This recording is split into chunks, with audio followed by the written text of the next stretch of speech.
সাৱধান আপুনি মূৰৰ ওচৰত মোবাইল লৈ শুৱে নেকি আজি এৰক এই অভ্যাস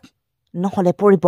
ভয়াবহ বিপদত বিশ্ব স্বাস্থ্য সংস্থাই প্ৰকাশ কৰা ৰিপৰ্টত স্পষ্টকৈ কোৱা হৈছে যে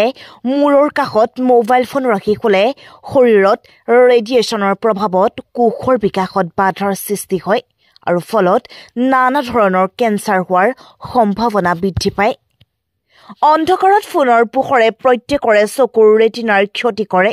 আৰু এই পোহৰ টোপনিৰ বাবে প্ৰয়োজনীয় হৰমন নিঃসৰণত বাধা দিয়ে দৈনিক মূৰৰ কাষত মোবাইল থৈ শুই গলে টোপনিৰ মাজত মগজুৰ গতিবিধি কিছু পৰিমাণে হলেও বাঢ়ি যায় আনকি মোবাইলৰ পৰা ওলোৱা তৰংগৰ ফলত মস্তিষ্কত শৰ্কৰাৰ পৰিমাণ ঊৰ্ধ্বমুখী হোৱাৰ আশংকাও থাকে আৰু মোবাইলত এলাৰ্ম সেট কৰাৰ পিছৰে পৰা বন্ধ কৰাৰ আগমুহূৰ্তলৈ ইয়াৰ পৰা ৰেডিঅ' ট্ৰান্সমিশ্যন বাহিৰ হৈ থাকে সেয়ে টোপনিৰ পূৰ্বে মূৰৰ কাষত মোবাইল ৰাখিলে অদৃশ্য তৰংগই শৰীৰ আৰু মস্তিষ্কৰ ক্ষতি সাধন কৰে আৰু নিশা মোবাইলত গান শুনি শুনি টোপনি যায়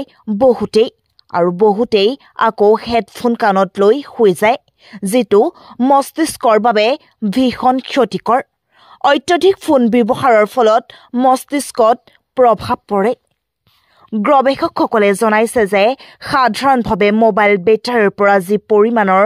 গেছ নিৰ্গত হয় সেয়া প্ৰাণঘাতী মাত্ৰাৰ নহয় কিন্তু বিষয়টো সম্পৰ্কে মোবাইল গ্ৰাহকসকলৰ সচেতনতাৰ নিশ্চয়কৈ প্ৰয়োজন